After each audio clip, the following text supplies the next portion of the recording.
Chapter 2: The Biggest Secret of Dealing with People.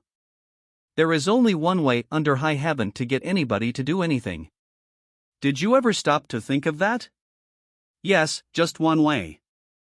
And that is by making the other person want to do it. Remember, there is no other way. Of course, you can make someone want to give you his watch by sticking a revolver in his ribs. You can make your employees give you cooperation until your back is turned by threatening to fire them. You can make a child do what you want it to do by a whip or a threat. But these crude methods have sharply undesirable repercussions. The only way I can get you to do anything is by giving you what you want. What do you want? Sigmund Freud said that everything you and I do springs from two motives, the sex urge and the desire to be great. John Dewey, one of America's most profound philosophers, phrased it a bit differently.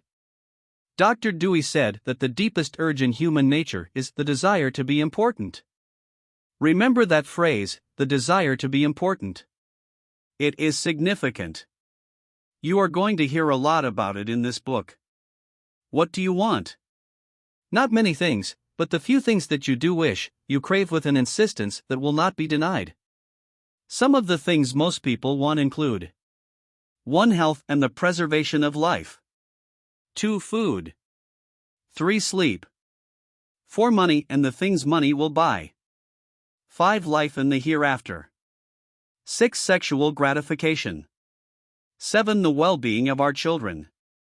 8. A feeling of importance. Almost all these wants are usually gratified, all except one. But there is one longing, almost as deep, almost as imperious, as the desire for food or sleep, which is seldom gratified. It is what Freud calls the desire to be great. It is what Dewey calls the desire to be important. Lincoln once began a letter saying, "Everybody likes a compliment." William James said, "The deepest principle in human nature is the craving to be appreciated." He didn't speak, mind you, of the wish or the desire or the longing to be appreciated. He said the craving to be appreciated. Here is a gnawing and unfaltering human hunger, and the rare individual who honestly satisfies this heart hunger will hold people in the palm of his or her hand, and even the undertaker will be sorry when he dies. The desire for a feeling of importance is one of the chief distinguishing differences between mankind and the animals. To illustrate, when I was a farm boy out in Missouri, my father bred fine Duroc Jersey hogs and pedigreed white-faced cattle. We used to exhibit our hogs and white-faced cattle at the country fairs and livestock shows throughout the Middle West. We won first prizes by the score. My father pinned his blue ribbons on a sheet of white muslin, and when friends or visitors came to the house, he would get out the long sheet of muslin. He would hold one end and I would hold the other while he exhibited the blue ribbons. The hogs didn't care about the ribbons they had won. But father did. These prizes gave him a feeling of importance. If our ancestors hadn't had this flaming urge for a feeling of importance, civilization would have been impossible. Without it, we should have been just about like animals.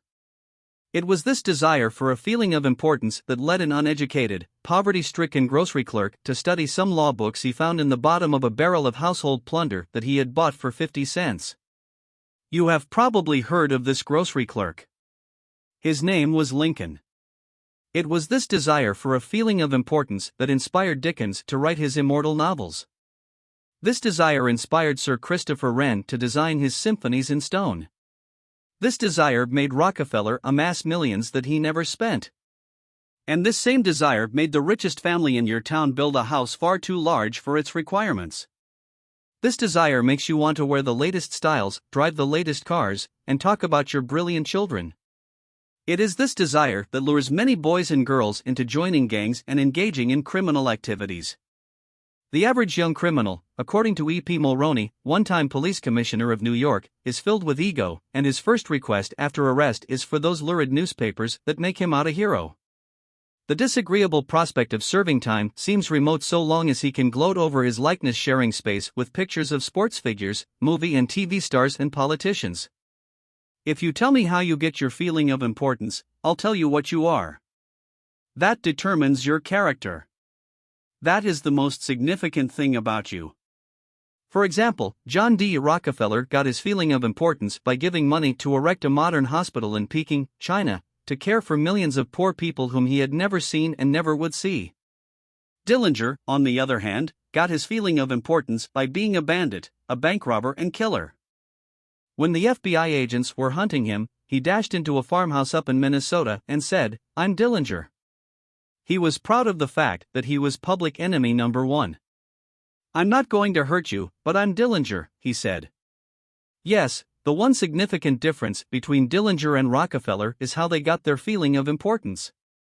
History sparkles with amusing examples of famous people struggling for a feeling of importance.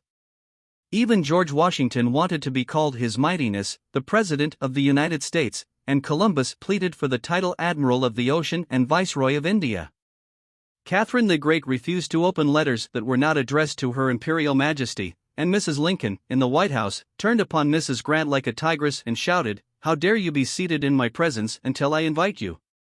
Our millionaires helped finance Admiral Byrd's expedition to the Antarctic in 1928 with the understanding that ranges of icy mountains would be named after them, and Victor Hugo aspired to have nothing less than the city of Paris renamed in his honor. Even Shakespeare, mightiest of the mighty, tried to add luster to his name by procuring a coat of arms for his family. People sometimes became invalids in order to win sympathy and attention, and get a feeling of importance. For example, take Mrs. McKinley. She got a feeling of importance by forcing her husband, the President of the United States, to neglect important affairs of state while he reclined on the bed beside her for hours at a time, his arm about her, soothing her to sleep. She fed her gnawing desire for attention by insisting that he remain with her while she was having her teeth fixed, and once created a stormy scene when he had to leave her alone with the dentist while he kept an appointment with John Hay, his Secretary of State. The writer Mary Roberts Rinehart once told me of a bright, vigorous young woman who became an invalid in order to get a feeling of importance. One day, said Mrs. Rinehart, this woman had been obliged to face something, her age perhaps. The lonely years were stretching ahead and there was little left for her to anticipate. She took to her bed, and for 10 years her old mother traveled to the 3rd floor and back, carrying trays, nursing her. Then one day the old mother, weary with service, lay down and died. For some weeks, the invalid languished, then she got up, put on her clothing, and resumed living again. Some authorities declare that people may actually go insane in order to find, in the dreamland of insanity, the feeling of importance that has been denied them in the harsh world of reality. There are more patients suffering from mental diseases in the United States than from all other diseases combined. What is the cause of insanity? Nobody can answer such a sweeping question, but we know that certain diseases, such as syphilis, break down and destroy the brain cells and result in insanity. In fact, about 1/2 of all mental diseases can be attributed to such physical causes as brain lesions, alcohol, toxins, and injuries. But the other half, and this is the appalling part of the story, the other half of the people who go insane apparently have nothing organically wrong with their brain cells. In post-mortem examinations, when their brain tissues are studied under the highest-powered microscopes, these tissues are found to be apparently just as healthy as yours and mine. Why do these people go insane? I put that question to the head physician of one of our most important psychiatric hospitals. This doctor, who has received the highest honors and the most coveted awards for his knowledge of this subject, told me frankly that he didn't know why people went insane. Nobody knows for sure. But he did say that many people who go insane find in insanity a feeling of importance that they were unable to achieve in the world of reality. Then he told me this story. I have a patient right now whose marriage proved to be a tragedy. She wanted love, sexual gratification, children, and social prestige, but life blasted all her hopes. Her husband didn't love her. He refused even to eat with her and forced her to serve his meals in his room upstairs. She had no children, no social standing. She went insane, and, in her imagination, she divorced her husband and resumed her maiden name. She now believes she has married into English aristocracy, and she insists on being called Lady Smith. And as for children, she imagines now that she has had a new child every night. Each time I call on her she says, "Doctor, I had a baby last night." Life once wrecked all her dream ships on the sharp rocks of reality, but in The sunny, fantasy isles of insanity, all her barkentines race into port with canvas billowing and winds winging through the masts. Tragic? Oh, I don't know. Her physician said to me, if I could stretch out my hand and restore her sanity, I wouldn't do it.